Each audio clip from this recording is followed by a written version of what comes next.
This is multiple choice question 12 of chapter 3 of the book of Halliday, Resnick and Crane.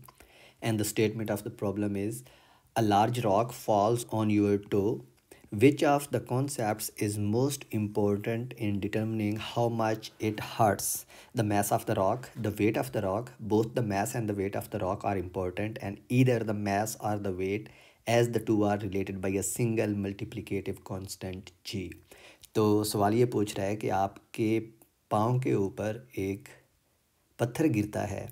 आपने ये बताना है कि कौन सी फिज़िकल क्वांटिटी ज़्यादा इम्पोर्टेंट है हर्ट करने में। तो सबसे पहले तो हमने ये देखना है कि जब कोई पत्थर हमारे पाँव पे गिरता है तो हमें वो हर्ट क्यों करता है, दर्द क्यों होता है। तो वो इस वजह से होता है क्योंकि वो पत्थर हमारे पाँव पे फोर्स एक्सर्ट करता है। तो इसमें ऑब्वियस है कि वेट के ऊपर तो फोर्स डिपेंड करेगी, क्योंकि वेट बज़ाते खुद फोर्स है, वो जो अर्थ ऑब्जेक्ट्स के ऊपर लगाती है। तो जब कोई पत्थर हमारे पाँव के ऊपर गिरेगा तो वो उसका वेट इम्पोर्टेंट होगा, जितना ज़्यादा वेट होगा हमें वो उतना ज़्यादा हर्ट करेगा। So weight is important. This is one situation जब आप फ़र्ज़ करें कि ज़मीन की सरफेस के ऊपर हैं। लेकिन हमें ये भी पता है कि जो फोर्स है वो आल्सो बराबर होती है मास टाइम्स एक्सेलरेशन के, न्यूटन सेकंड लॉ से। और आप एक्सेलरेशन को वेलोसिटी की फॉर्म में लिख सकते हैं।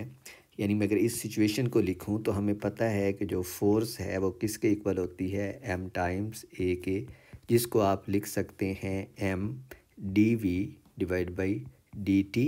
और यहाँ से अगर मैस जो है वो कांस्टेंट है ऑब्जेक्ट की, जो हम क्लासिकल मैकेनिक्स के केस में लेते हैं कि ये कांस्टेंट होती है, ये बन जाती है d by dt of mass times उस ऑब्जेक्ट की वेलोसिटी। और ये न्यूटन सेकंड लॉ की ही एक फॉर्म है। और यहाँ से हमें ये पता चल रहा है कि जो इस क्वांटिटी में तब्दीली आएगी, हम ये आगे चल के पढ़ेंगे कि इस क्वांटिटी को मोमेंटम कहते हैं, लेकिन यहाँ से हमें ये पता चल रहा है कि इस क्वांटिटी में जो तब्दीली आएगी वो भी फोर्स एक्सर्ट करेगी। और चूँकि ये क्वांटिटी स्पीड पर डिपेंड कर रही है, तो ये हमें ये बताती है कि आप कोई ऑब्जेक्ट जिसकी कोई मैस एम हो, उसकी स्पीड में जो तब्दीली है वो जितनी ज़्यादा होगी वो उतनी ज़्यादा फोर्स एक्सर्ट करेगा आपके पाँव के ऊपर। यहाँ से हमें ये पता चलता है कि मैस भी इम्पोर्टेंट है। अगर कोई पत्थर जिसका कुछ मैस है, अगर वो ज़्यादा स्पीड से आपके पाँव के ऊपर गिरता है तो आपको ज़्यादा चोट आएगी, अगर कम स्पीड से गिरता है तो कम चोट आएगी।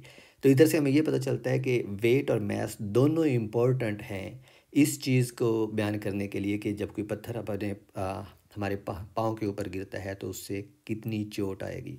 तो ऑप्शन सी जो है ये करेक्ट ऑप्शन है।